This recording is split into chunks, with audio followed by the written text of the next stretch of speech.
In this tutorial, we will walk you through the process of creating a benefit estimate. Before we start, please keep in mind the benefit estimate is just that, an estimate. It's not a promise or audited calculation of your future retirement benefit.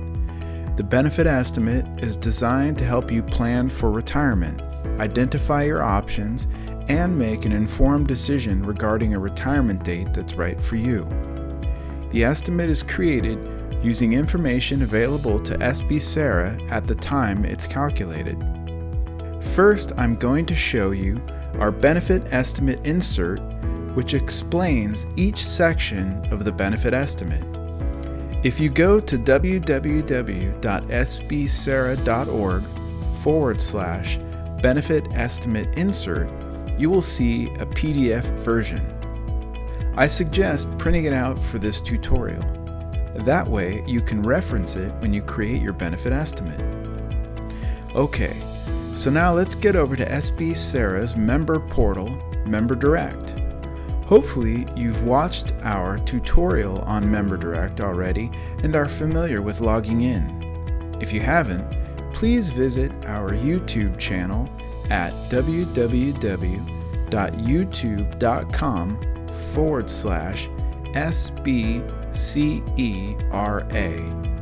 So youtube.com/SBCERA and watch that tutorial. After we log into Member Direct, we will look at the right side menu under Member Information and select Estimate a Benefit. You are then taken to the first steps in creating your benefit estimate. Separation type is the first selection you have available. The choices are retirement and active member death. Some members want to see what their beneficiary would hypothetically receive in the event of their death, so they will run an active member death benefit estimate. For this tutorial, however, let's choose retirement as our selection. Next is separation subtype. If you chose active member death in the previous dropdown, here you would choose duty or non-duty. However, when selecting retirement in separation type, there is no separation subtype selection.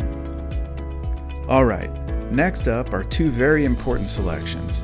The first is projected date of separation. This is your last day on payroll. Normally, this would be your last day of work. However, it could be that you took vacation prior to going on retirement. Technically, you are still on payroll until the end of that vacation. In this case, your projected date of separation would be the end of your vacation. Next is projected payments beginning date. This is simply the date you elect to begin retirement. For most situations, it will be the day after the date you entered in the previous field, projected date of separation. This date cannot be a day you worked because you can't work and be retired on the same day. However, if you are deferring retirement until a later date, you would enter a date in the future that you wish to start collecting your lifetime monthly benefit. Now, if you just asked yourself, what is deferring retirement? Go to the Deferred Member tab on www.sbcera.org and read about deferring retirement.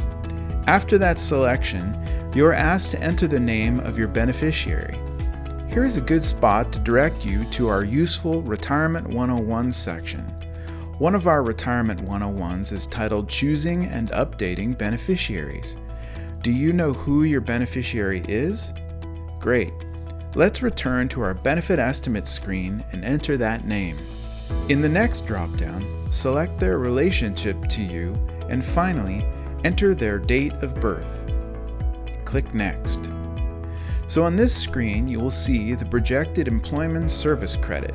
That number is based on how much service credit you would have on your projected date of separation that you entered in the previous section. For people that have established reciprocity, that service credit will show up here. If you have a completed service purchase contract, that service credit will show up here as well, excluding prior public agency service and additional retirement credit, also known as airtime. This will not include any service purchase contracts that are in process. Don't worry though, you will have a chance in another screen to adjust service credit. Next is a drop-down, and because we chose a separation type of retirement, the selection will only allow service retirement. Click Next. At this point, you will see your projected benefit service credit and final average compensation. These amounts have been calculated based on unaudited information on file. The benefit service credit includes all completed service purchases, including prior public agency service and airtime, but it does not include reciprocal service. It doesn't include reciprocal service because reciprocal service credit is not used to calculate your benefit. Reciprocity helps you reach the milestones of vesting and retirement eligibility. For additional information on reciprocity, please visit www.sbcera.org/reciprocity. You will also notice there are override options that are available to you. As mentioned, in this section you can adjust your projected benefit service credit amount to reflect some additional service credit you expect to have by the time you retire. This includes service credit purchase contracts you are currently paying for, or perhaps some service credit you anticipate buying. Additionally, you can override the final average compensation you see here. Some examples of why you would override this amount could be: you anticipate making more money by the time you reach the date you entered in projected date of separation. You are a Tier 1 employee hired before January 1st, 2013, consulted with your Human Resources Department regarding your MOU, and anticipate cashing out time that would count towards compensation earnable. Or, the last pay period you received includes some type of lump sum that you don't receive every pay period, such as a bonus, retro pay, or cash outs. This pay period would be projected forward to determine your final average compensation and will artificially inflate the amount.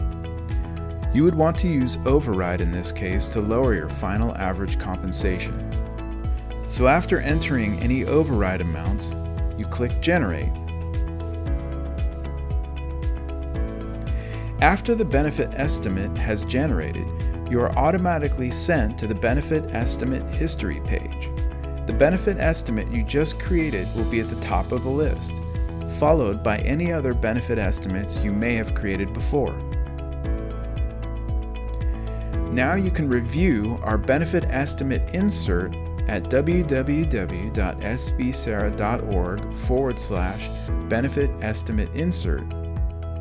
In that document, we explain each section of your newly created benefit estimate. If you have any questions, feel free to send an email to communications@sbcera.org, and we will be happy to help you further. Thank you for watching Do You Know Benefit Estimates?